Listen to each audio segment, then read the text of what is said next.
بسم اللہ الرحمن الرحیم۔ وَإِذْ قَالَ، اور جب کہا ابراہیم علیہ السلام نے، ربی اے میرے رب، ارنی مجھے دکھا، کیف تحیی الموتیٰ کیسے تو زندہ کرے گا مردوں کو۔ اس آیت کے پس منظر میں چند اقوال ہیں۔ ایک قول یہ ہے کہ ابراہیم علیہ السلام نے دیکھا کہ سمندر کے کنارے پر ایک گدھے کی لاش پڑی ہوئی ہے، اور سمندر کا پانی جب چڑھتا تھا تو دریائی جانور اس کو کھاتے تھے، اور جب پانی اترتا تھا تو صحرائی درندے اس کو کھاتے تھے۔ ابراہیم علیہ السلام کو یہ کیفیت دیکھ کر تعجب ہوا، اور پھر عرض کیا، اے میرے رب، میں یہ تو جانتا ہوں کہ تو مردوں کو زندہ کرے گا، لیکن کس طرح کرے گا؟ اگر آنکھوں سے میں دیکھ سکوں تو میرے ایمان میں اضافہ ہو جائے گا۔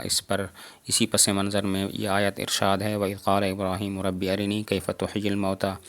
ابراہیم علیہ السلام نے کہا، اے میرے رب، مجھے دکھا دیں کہ آپ مردوں کو کیسا زندہ کریں گے۔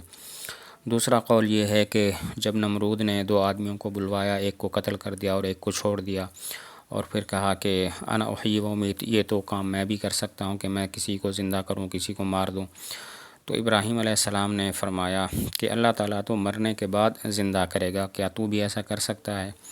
نمرود نے کہا، کیا تو نے اپنے خدا کو ایسا کرتے ہوئے دیکھا ہے کہ کسی مردے کو زندہ کر دے؟ تو ابراہیم علیہ السلام نے اس وقت پھر دعا کی تاکہ نمرود کا جواب ہو جائے، تو اسی پس منظر میں یہ فرمایا، وَإِذْ قَالَ إِبْرَاهِيمُ رَبِّ أَرِنِي كَيْفَ تُحْيِي الْمَوْتَىٰ، اے میرے رب، مجھے دکھا دے کہ تو مردوں کو کیسا زندہ کرے گا۔ ایک تیسرا قول بھی ہے کہ جب ابراہیم علیہ السلام کو اللہ تعالیٰ نے اپنا خلیل بنایا تو پھر اللہ تعالیٰ کا حکم ہوا اور موت کا فرشتہ آپ کو یہ خوشخبری دینے آیا، تو ابراہیم علیہ السلام نے کہا کہ اس بات کی کیا نشانی ہے؟ اور تو فرشتہ نے جواب میں کہا کہ اس کی نشانی یہ ہے کہ اللہ تعالیٰ آپ کی دعا قبول فرمائے گا اور آپ کی درخواست پر مردوں کو زندہ کرے گا۔ اس وقت پھر ابراہیم علیہ السلام نے یہ دعا کی کہ ربی ارنی کیف تحیی الموتیٰ، اے میرے رب، مجھے دکھا دے کہ تو مردوں کو کیسے زندہ کرے گا۔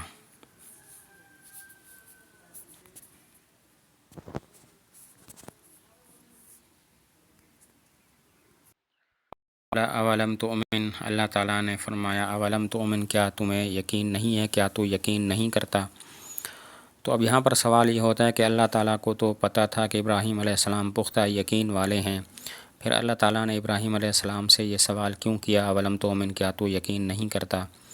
تو جواب یہ ہے کہ اللہ تعالیٰ نے ابراہیم علیہ السلام سے یہ سوال اس لیے کیا تاکہ ابراہیم علیہ السلام نے جو آگے جواب دیا، بلا ولکن لیطمئن قلبی، دوسرے لوگ بھی اس کو سن لیں، تو اسی وجہ سے یہ سوال کیا۔ قال، تو ابراہیم علیہ السلام، بلا، کیوں نہیں، ولیکن لیطمئن قلبی، اور لیکن تاکہ مطمئن ہو جائے میرا دل۔ ابراہیم علیہ السلام نے جواب دیا، کیوں نہیں، مجھے یقین ہے کہ آپ زندہ کریں گے مردوں کو، لیکن میں یہ سوال اس لیے کرتا ہوں تاکہ مجھے اطمینان قلب حاصل ہو جائے، اور معائنہ کے بعد یہ جو بصیرت ہے یہ اور بھی زیادہ بڑھ جائے، اور استدلال عقلی اور وحی خداوندی، وحی وجدانی کے ساتھ مجھے مشاہدہ بھی مل جائے تاکہ وحی کا ٹھہراؤ ہو جائے۔ اور ایک مطلب یہ بیان کیا گیا ہے کہ آپ نے جو مجھے اپنا خلیل بنا لیا ہے، تو میں یہ سوال اس لیے کر رہا ہوں تاکہ مجھے میرے دل کو اطمینان ہو جائے کہ آپ نے مجھے اپنا خلیل بنا لیا ہے اور آپ میری ہر دعا قبول فرمائیں گے۔ قال بلا ولکن لیطمئن قلبی، ابراہیم علیہ السلام نے کہا، کیوں نہیں، لیکن میرے دل کا، تاکہ میرے دل کا اطمینان ہو جائے، یعنی مجھے بصیرت حاصل ہو جائے اور میرا سکون قلب اور بھی بڑھ جائے۔ اور ایک مطلب یہ بیان کیا گیا ہے کہ تاکہ اس بات کی نشانی ہو جائے، علامت ہو جائے کہ آپ نے مجھے اپنا خلیل بنا لیا ہے، اور مجھے میرے دل کو تسلی ہو جائے کہ آپ میری ہر دعا قبول فرمائیں گے۔ قال، تو اللہ تعالیٰ نے فرمایا، فخذ، پس پکڑ لے، اربعۃ من الطیر، 4 پرندے۔ اللہ تعالیٰ نے پھر ارشاد فرمایا کہ اگر تمہیں اپنا دل کا اطمینان چاہیے کہ میں مردوں کو کیسے زندہ کرتا ہوں اور اس کی کیفیت کرنا چاہتا ہے، تو پھر 4 پرندے پکڑ لے۔ وہ 4 پرندے کون سے ہیں؟ تو مفسرین فرماتے ہیں وہ 4 پرندے یہ ہیں، مور، مرغ، کبوتر اور کوا، اور ایک روایت میں کوے کی جگہ گدھ کا ذکر بھی آیا ہے۔ وہ 4 پرندے کون سے ہیں؟ تو وہ یہ ہیں، مور، مرغ، کبوتر اور کوا، اور ایک روایت میں کوے کی جگہ پر گدھ کا تذکرہ آیا ہے۔ باقی ان 4 پرندوں کو منتخب کرنے کی حکمت اور اشارہ یہ ملتا ہے کہ مور کی خصوصیت ہے کہ وہ ظاہری سجاوٹ چاہتا ہے اور خواہشات سے محبت کرتا ہے، اور مرغ میں یہ صفت ہے کہ اس میں روب داب ہے اور حملہ کرنے میں وہ مشہور ہے، اور کوے کو منتخب اس لیے فرمایا گیا کہ اس میں نفس کا گھٹیا پن زیادہ ہوتا ہے اور لمبی آرزوئیں اس کے اندر زیادہ ہوتی ہیں، اور کبوتر کا تذکرہ کبوتر کو خصوصیت کے ساتھ اس لیے فرمایا کہ اس میں بلندی کی طلب ہوتی ہے اور ہوا کی طرف اٹھنا اس کی خواہش ہوتا ہے۔ باقی یہ 4 پرندے ان کو منتخب اس لیے کیا گیا کہ مور میں یہ خاصیت ہے کہ اس میں ظاہری سجاوٹ ہوتی ہے اور خواہشات سے وہ محبت کرتا ہے، اور مرغ کو اس لیے اختیار کیا گیا کہ اس میں روب داب ہے اور حملہ کرنے میں وہ مشہور ہے، اور کوے کو اس لیے منتخب کیا گیا کہ اس میں نفس کا گھٹیا پن زیادہ ہے اور لمبی آرزوئیں اس کے اندر زیادہ ہوتی ہیں، اور کبوتر کو اس لیے منتخب کیا گیا کہ اس میں بلندی کی طلب ہوتی ہے اور ہوا کی طرف اٹھنے کی خواہش ہوتی ہے۔ فَصَرُّ إِلَيْكَ، پس ان کو اپنے طرف ہلا لے اور اپنے ساتھ ان کو ملا لے۔ ایک روایت میں اس کا ترجمہ یہ کیا گیا ہے کہ ان کو پارا پارا کر لے، ریزہ ریزہ کر لے، اور ایک معنی اس کا یہ ہے کہ ان کو اپنے پاس جمع کر لے۔ فَصُرْهُنَّ إِلَيْكَ، ان کو اپنے پاس ہلا لے اور اپنے پاس ان کو ملا لے۔ ایک ترجمہ میں یہ کہا گیا کہ ان کو ریزہ ریزہ کر لے، پارا پارا کر لے، اور ایک ترجمہ اس کا یہ ہے کہ ان کو اپنے پاس جمع کر لے۔ ثم جعل على كل جبل منهن جزءا، پھر رکھ دے ہر پہاڑ پر ان میں سے ایک حصہ، ہر پہاڑ پر ان کا ایک حصہ کر لے۔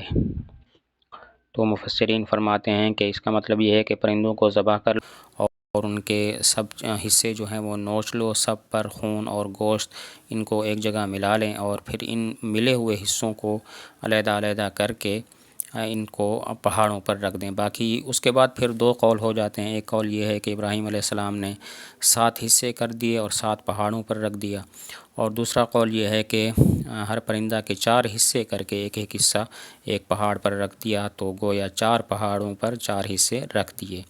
ثم جعل على كل جبل منهن جزءا، ہر پہاڑ پر ان کا ایک حصہ رکھ دے۔ تو یعنی مطلب یہ ہے کہ پرندوں کو ذبح کر لو اور ان کے پر اور خون اور گوشت سب نوچ کے ان کو مخلوط کر لیں، خلط ملط کر دیں، اور وہی خلط ملط حصے ان میں سے ہر ایک کا ایک ایک حصہ لے کر پہاڑ پر رکھ دیں۔ پھر آگے مفسرین کے 2 قول ہیں۔ ایک قول یہ ہے کہ ابراہیم علیہ السلام نے 7 حصے کیے اور ہر حصہ ایک پہاڑ پر رکھ دیا، یعنی 7 پہاڑوں پر، اور ایک قول یہ ہے کہ 4 حصے کیے، ہر حصہ ایک پہاڑ پر رکھ دیا، یعنی 4 پہاڑوں پر 4 حصے رکھ دیے۔ ثم ادعوہن، پھر ان کو پکارو، یعنی کہ یوں کہو کہ اللہ تعالیٰ کے حکم سے تم آ جاؤ۔ یاتینا کا سایہ، وہ آپ کے پاس آ جائیں گے، تمہارے پاس آ جائیں گے جلدی جلدی۔ جلدی جلدی کا مطلب یہ ہے کہ وہ اڑتے ہوئے آ جائیں گے، یا اس کا مطلب یہ ہے کہ وہ تیز پیدل دوڑتے ہوئے تمہارے پاس آ جائیں گے۔ ثم ادعوہن، پھر ان کو پکارو، یعنی کہ تم پھر یوں کہو کہ اللہ تعالیٰ کے حکم سے تم آ جاؤ۔ پھر کیا ہوگا؟ یاتینا کا سایہ، وہ تمہارے پاس آ جائیں گے جلدی، یعنی دوڑتے ہوئے آ جائیں گے یا پھر اڑتے ہوئے آ جائیں گے۔ تو پھر اسی طرح ہوا کہ ابراہیم علیہ السلام نے پھر ان کو پکارا، تو ان کی پکار کے فوراً بعد ہر پرندے کا خون کا ہر قطرہ دوسرے قطرہ سے مل گیا، اور ہر پر اور ہڈی اور ٹکڑا دوسری چیزوں کے ساتھ مل گیا، اور دیکھتے ہی دیکھتے ابراہیم علیہ السلام کی نظر کے سامنے ہر جسم بغیر سر کے پورا کا پورا بن گیا، سر کے بغیر بن گیا ہر جسم۔ پھر اس کے بعد ہر جسم اپنے اپنے سر کی طرف لوٹ آیا، اور اس طرح سارے پرندے ایک دوسرے کے ساتھ اپنے اپنے حصوں کے ساتھ جڑ گئے، اور یہ پرندے زندہ ہو گئے اور ابراہیم علیہ السلام کے پاس آ گئے۔ وَعَلَمْ ان اللہ، کہ بے شک اللہ تعالیٰ عزیز غالب ہیں، حکیم حکمت والے ہیں۔ اللہ تعالیٰ غالب ہیں، یعنی کوئی چیز بھی اللہ تعالیٰ کو اللہ کے ارادہ سے نہیں روک سکتی، اور حکمت والے ہیں۔ اللہ تعالیٰ کا ہر فعل اور ہر ترک حکمت پر مبنی ہوا کرتا ہے۔ وعلم اور جان لو ان اللہ کہ بے شک اللہ تعالیٰ عزیز غالب ہیں، حکیم حکمت والے ہیں۔ غالب ہیں یعنی اللہ تعالیٰ کے ارادہ سے کوئی چیز بھی اللہ تعالیٰ کو اپنے ارادے سے روک نہیں سکتی، اور حکمت والے ہیں۔ اللہ تعالیٰ کا ہر کام، ہر فعل اور ہر ترک، ہر چھوڑی ہوئی چیز حکمت پر مبنی ہوتی ہے۔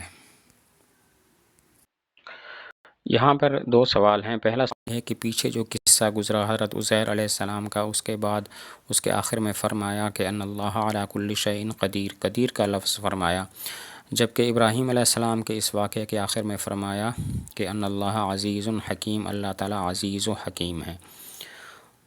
اور دوسرا سوال یہ ہے کہ حضرت عزیر علیہ السلام کی تمنا کو پورا کرنے کے لیے 100 برس لگ گئے تھے، کہ 100 برس ان پر اللہ تعالیٰ نے موت نما نیند مسلط کی اور اس کے بعد پھر ان کو زندہ کیا، جبکہ ابراہیم علیہ السلام کی جو مراد تھی، جو طلب تھی، اس کو تو فوراً آسانی کے ساتھ پورا کر دیا کہ آپ 4 پرندے لو اور پھر یہ کام کرو تو فوراً وہ پھر زندہ ہو جائیں گے۔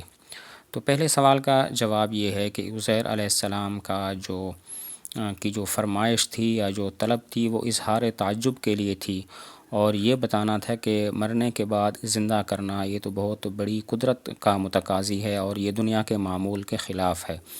تو وہاں پر اللہ تعالیٰ نے اختتام میں فرما دیا کہ کچھ بھی ہو جائے، معمول دنیاوی کے خلاف بھی کام ہو، اللہ تعالیٰ زبردست قادر ہیں، تو اسی وجہ سے وہاں پر قدیر ان کا لفظ ارشاد فرمایا ہے۔